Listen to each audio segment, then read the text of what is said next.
আসসালামু আলাইকুম। আজকের আলোচ্য বিষয় হলো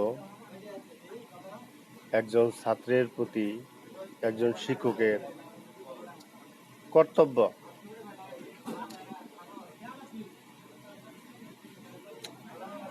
1 থেকে 10 পর্যন্ত ছাত্রদের বয়স অনুপাতে তাদের আচরণের পার্থক্য হয়। পার্থক্য বুঝে তাদের সাথে আচরণ পরিবর্তন করতে হবে। ছোট বাচ্চাদের একজন বাবা যেরকম আদর করে চুমা দেয়, লেখনীতে সহায়তা করে, বকা দেওয়া যাবে না। গানের সুরে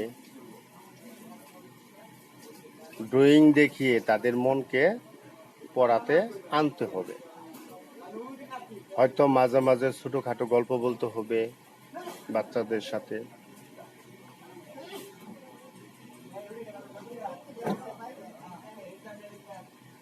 আবার 3, 4 ওরা একটু চঞ্চল বেশি, 5 দৌড়াদৌড়ি করে, এরাও ড্রয়িং পছন্দ করে, এরা ভালো গান পছন্দ করে, একটু রোমান্টিক হয়। তাদেরকে ওইভাবে পড়ার ছলে, মানে পড়াকে উদ্দেশ্য করে কাজী নজরুল, কবিগুরু রবীন্দ্রনাথ ঠাকুরের কিছু কিছু উপন্যাসিক বাক্য উচ্চারণ করা বা নিজের মতো করে উপন্যাসের কিছু প্রেম কাহিনী উচ্চারণ করা, যেগুলো তারা শুনতে পছন্দ করে। একজন ছাত্র কেমন আছে সেটাও বুঝতে হবে। সে আজকে পড়া শিখতে পারে নাই, কারণ কি? হয়তো সে অসুস্থ, অত মা বাবা অসুস্থ, মা বাবা বকা দিছে, ভাই অসুস্থ, কেউ হাসপাতালে, কেউ বাড়িতে রোগাক্রান্ত, অথবা নিজেই আহত। এই বিষয়গুলা অবগত হতে হবে। অবগত হয়ে তার সাথে আচরণ করতে হবে। কোনো কারণ নেই পড়া শিখে নাই, এত রাগান্বিত হওয়া যাবে না। তাকে বোঝাতে হবে পড়লে কি হবে, না পড়লে কি হবে।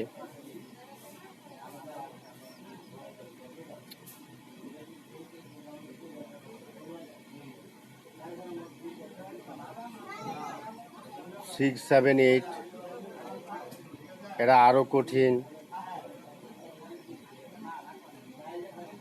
এরা ভুলটা ধরে বেশি, নিজেরা শিখে কম।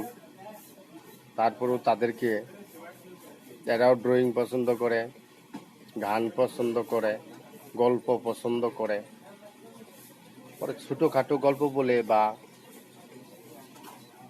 সামনে নিজের পড়াকে আগিয়ে নেওয়ার জন্য কিছু পদক্ষেপ থাকে। A+ পাওয়ার জন্য সবাই টার্গেট থাকে। A+ কিভাবে পাওয়া যায় এই বিষয় নিয়ে ধাপে ধাপে কিছু কিছু আলোচনা করলে তারা পড়ায় মন দিবে। কণ্ঠস্বর যেমনই হোক না কেন, কিছু গান গাওয়ার চেষ্টা করা, কিছু কবিতা বলা, উপন্যাস বলা এরা পছন্দ করে। কাউকে উদ্দেশ্য করে কোনো গালিগালাজ করা যাবে না। কোনো ছাত্র অসুস্থ থাকলে 2-1 জন নিয়ে বাড়িতে খবর নেওয়া দরকার শিক্ষকের।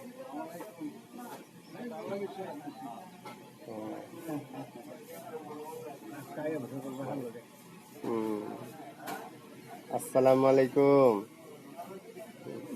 বসো বসো। তাহলে আঘাত করা যাবে না, ছাত্রকে অযথা গালিগালাজ করা যাবে না, মা বাবা তুলে গালিগালাজ করা যাবে না। হ্যাঁ, কোনো প্রাণীর নাম ধরে বকাঝকা করা যাবে না, কোনো সময়ই না, কোনো ক্ষেত্রেই না। কোনো ক্লাস চলাকালীন অবস্থায় খুব সতর্ক থাকতে হবে।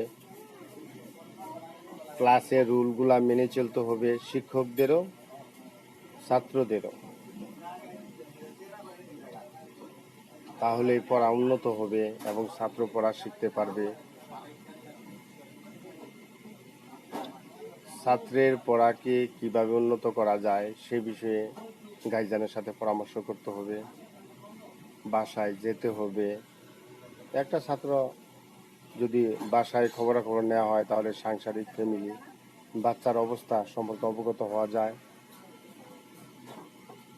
তাহলে বাচ্চা মন খুলে পড়তে পারে। মনের মধ্যে যে সমস্যা, এই সমস্যা উদ্ঘাটন করতে হবে। সমস্যা উদ্ঘাটিত হলেই একজন বাচ্চা তার পড়াশোনায় মনোযোগ দিবে। চিন্তা করতে হবে সাংসারিক কারণেই একজন ছেলে বা মেয়ে লেখাপড়া থেকে সরে আসে। একজন প্রধান শিক্ষক বা একজন সহকারী শিক্ষকের উচিত হলো এই ছাত্রকে স্কুলে কন্টিনিউ করার জন্য যথেষ্ট চেষ্টা করা। এরাই দেশের সম্পদ, এরাই দেশের ভবিষ্যৎ। এরা যদি মানবতা শিখে, পরবর্তীতে আমাদের সমাজ সুন্দর হবে, আমাদের দেশ সুন্দর হবে। এমনও ম্যাজিস্ট্রেট আছেন, এমনও বিসিএস পাস করা লোক আছেন, তারা 1 টাকাও ঘুষ খান না। খায় এরকম 98% আছে, 2% লোক ঘুষ খায় না, সুদ খায় না, ব্যভিচার করে না। একমাত্র ইসলামের আলো, আল্লাহ রাসূলের আল্লাহর দেওয়া বিধান অনুসারে আমরা খুব সুখে আছি, শান্তিতে আছি। আল্লাহর কাছে আমরা শুকরিয়া আদায় করি, আলহামদুলিল্লাহ। আল্লাহ তাআলা আমাদের ইসলাম ধর্ম গ্রহণ করাইছেন। বা যারা করি নাই তারা বিষয়গুলা বিবেচনা করে ধর্মে রিসার্চ করে দেখবেন আল্লাহ তাআলা সঠিক কোন রাস্তা দেখিয়েছেন, আপনি ওই রাস্তায় আসেন। আপনার স্বর্গীয় সুদা দুনিয়া থেকেই বুক করেন। যারা আল্লাহ রাসূলকে ভালোবাসে, আল্লাহ রাসূলের আল্লাহর দেওয়া ইসলামকে ভালোবাসে, তাদের মুখ থেকে কোনো বেবন্ড কথাবার্তা, অনৈতিক কাজ এগুলো আসবে না। আমরা যেন আমাদের নীতিকে বজায় রেখে সমাজকে কিছু দিতে পারি, সেজন্য চেষ্টা করব। আসসালামু আলাইকুম।